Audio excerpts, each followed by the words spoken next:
Hello everyone, আপনারা কেমন আছেন? আশা করি সবাই ভালোই আছেন।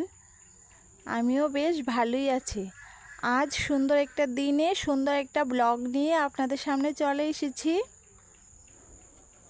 আজ সকাল সকাল ঘুম থেকে উঠা গেছি। ঘুম থেকে উঠা আগে বিছনাটা একটু পরিষ্কার করে লাইছি, করে ঘরটা একটু গুছাই লাইছি, গুছাই এবার ঘরটা একটু মুছা একবারে বাইরে যাবো। আমার মেয়ে উঠে গেছে সকালে, তো ঘরটা একটু ভালো করে মুছা লাইতাছি। আজ আমাদের বাড়িতে একটু বিপদনাশিনী পূজা দিমু। এই পূজাটা সবাই দেয়। আষাঢ় মাসে 2টা তিথি পড়ে, একটা মঙ্গলবারে পড়ছে, আজকে শনিবারে একটা পড়ছে। তাই মঙ্গলবারেরটা তো আমরা দিতে পারিনি, তাই আজকে দিমু। তো এই বাবু তারা করে যায়, বাবু তারার বিছনাটাও উঠাই লেতাছি, বিছনাটাও গুছাই লেতাছি।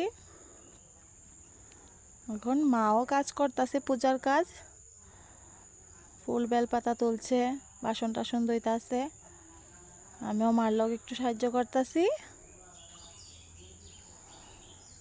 ঠাকুর ঘরটা একবারে মুচ্ছা টুচ্ছা বাইরে জমগা।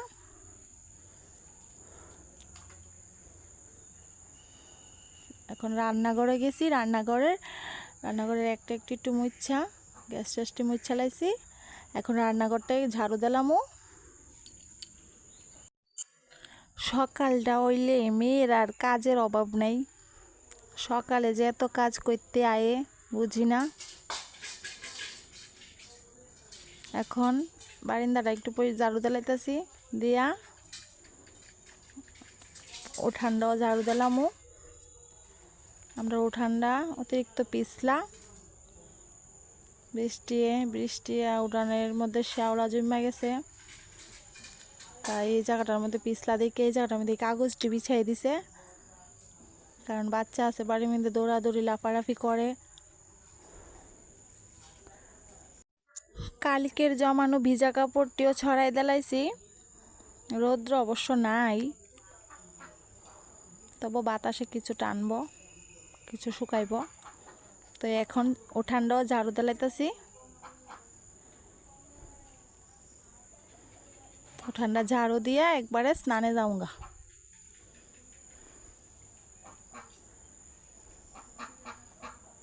আমার মেয়ে আয়া দাঁড়ায় রয়েছে, খিদাও লাগছে, তো মেয়ের লেগে টিফিনও বানামু। মেয়ের টিফিনটা বানাই দিই, স্নানে যামু। তো মেয়ের লেগে এখন ডিম সিদ্ধ বয়েছে, মেয়ের লেগে একটা, মেয়ের বাবার লেগে একটা, আর মেয়ে কি করছি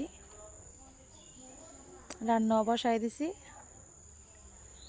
পূজা টুজা শেষ, এখন ভাসাইতে যাইব তেল পান পুকুরে।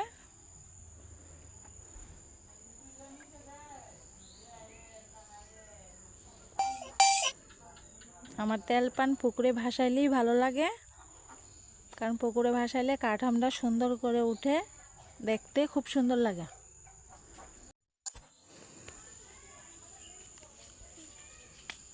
এখন ভাসাই দিব।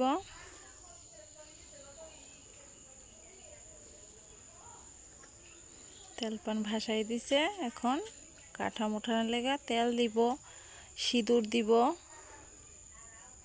কি সুন্দর কাঠাম উঠছে।